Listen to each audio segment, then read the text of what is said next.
Alright guys, in this video I'm going to show you how to use Kami just in case you still need a little bit of extra help with it. Using Kami is very easy to do. Once you've downloaded the extension, it'll be at the top with a K.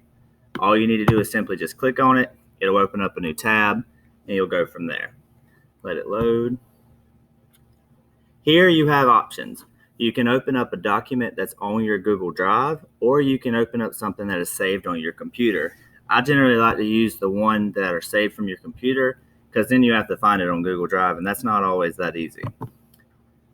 If you have the document that you're working on already saved, you just simply open from the computer, click on that document, and click Open. And it'll bring it up in Kami.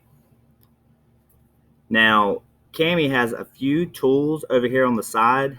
We're currently on my screen in the trial version, so all of this won't be available when that trial ends, but the stuff that you need should still be available to still use Kami. This tool here is just a select tool. It's just your mouse. When you click on that, it's just a regular mouse on your screen. And then it has some other tools over here like the dictionary, text-to-speech, things I don't see people using. It has a markup tool, and it has different options, a highlighter, a box highlighter just makes it a square like a normal highlighter. You can strike through text or you can underline text. So to do that, you just click whichever option you need, and then if you need to change the color, you can. And you would just simply highlight or click and drag your mouse to highlight something, and it would put that highlight there, that strike through, or that underline. We're not going to do that for this purpose here. The purpose of this is just showing you how to do a signature.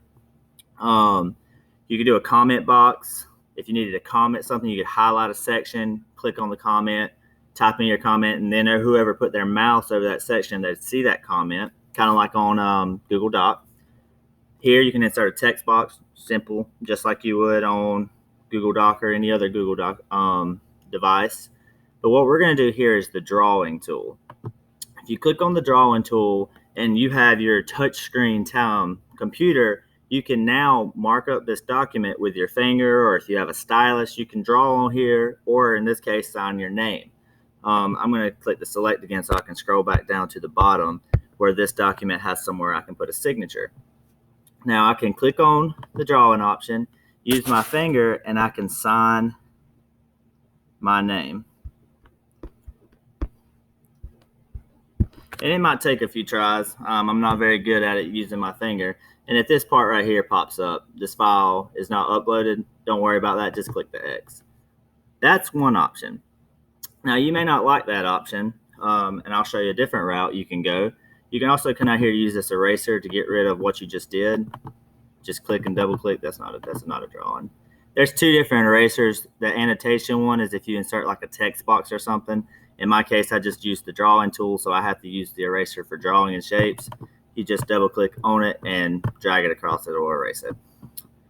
This case right here, when I want to make my signature a little bit more neat, we're going to go a different route. I went ahead and took a picture of my signature that I wrote on a piece of paper, sent it to my email, and took a screen capture of it and saved it on my computer as an image. Kami has an option where you can insert images. So when I click insert image, go to my computer, it'll pull up my documents or the things that I've downloaded, and I just find where I took the screenshot of my signature, open, and let it put, it takes just a second sometimes. Oh, no, it was already on my mouse. Click and drop it where you need it, and if you do need to resize it, you can click, do some resizing, whatever you need to do, and insert your signature that way. Once you have your signature or marked up whatever it is you need to mark up on whatever document you're working on, all you have to do now is come to the very top and click download. And when you download it, usually click this option here with all annotations, so all the things that you just did to it, and click begin export. Let it do its thing, and it opened up over here on the side. Click on that, let it load. Now there's my document with my signature.